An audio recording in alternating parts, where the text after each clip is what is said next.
We learn to put aside our design ego. The main rule is to make the design a success. Hi, my name is Zaidan Tahir, and I am the principal of Duos Design.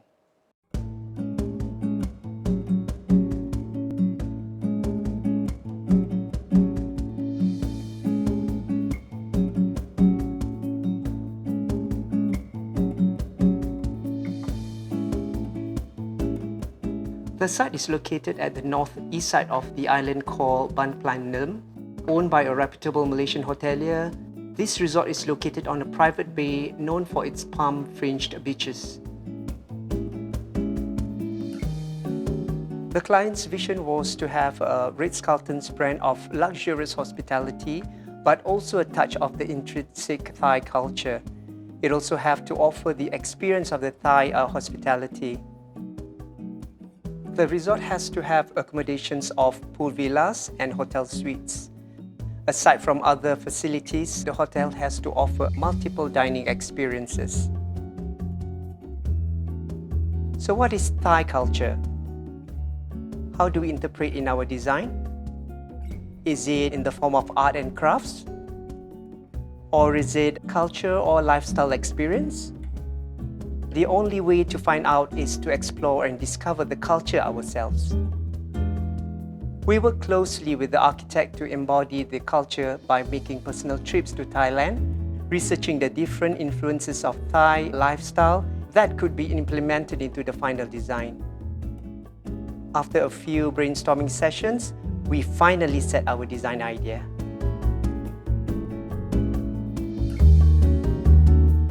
The inspiration that came to us was the laid-back lifestyle that the local fishermen had.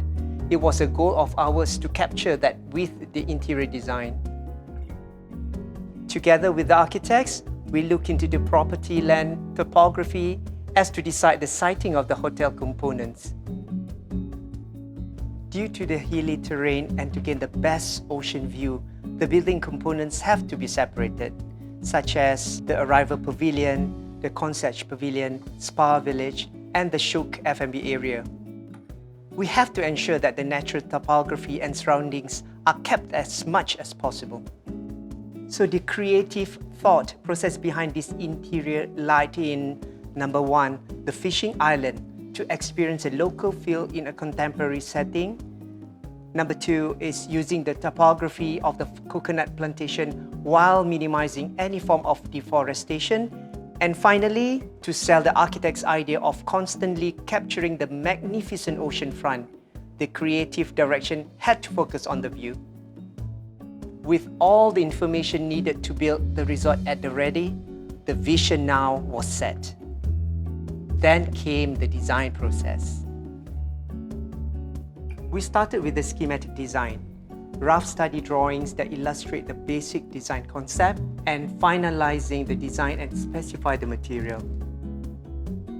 Even though we have presented with our crazy ideas which the client love, we have to streamline and focus only on the specific direction due to the end user's functionality and budget.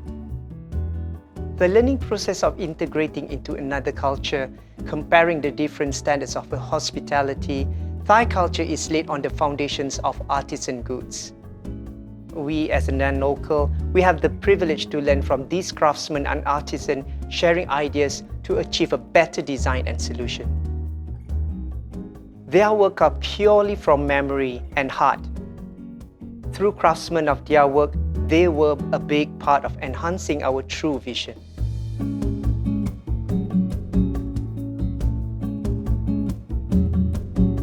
Just like Malaysia, Thailand too goes through their own floods.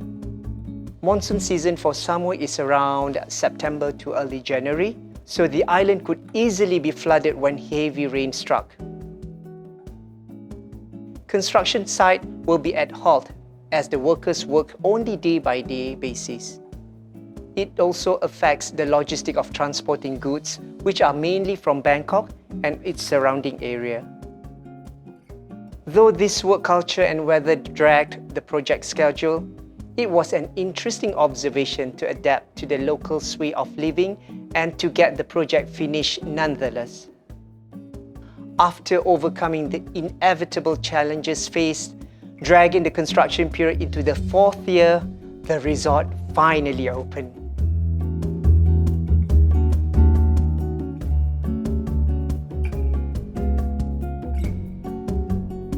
The Shook restaurant is basically designed as an open, airy dining area that overlooks the grand terrace and the beachfront beyond, embracing the gentle sea breeze for natural ventilation. A subtle hint at a Thai vernacular element, such as the sala or pavilion, was introduced. These booths are separated with wooden screens, also inspired by the Thai vernacular architecture. While at the spa village, elements using palm motifs are repeated at the spa reception, where coconut shell forms the lighting centerpiece, hovering over the circular space. Thai vernacular appears in the form of pointed arches, reminiscent of Thai roof gables and decorative door handles. The accommodations slightly differ in character between the suites and the pool villas, although certain small details like triangular cushions tie the two together. The use of Thai mahogany is prevalent in its furniture and alcove ceiling, giving it a more rustic feel. The use is more Thai in its ambience. Natural stone wash basins and weaved rattan mirror frames in the bathrooms further enhance this feel. Whereas the suites are more contemporary, clean lines replace minute decorative details seen in the villas, albeit the modern Thai screen makes a cameo in the bathroom. In handling any international job, when our visits are less frequent, the best thing we have learned is to be extremely adaptable and flexible to change any of our design to suit local sensibilities, conditions, and limitations. We learn to put aside our design ego. The main rule is to make the design a success.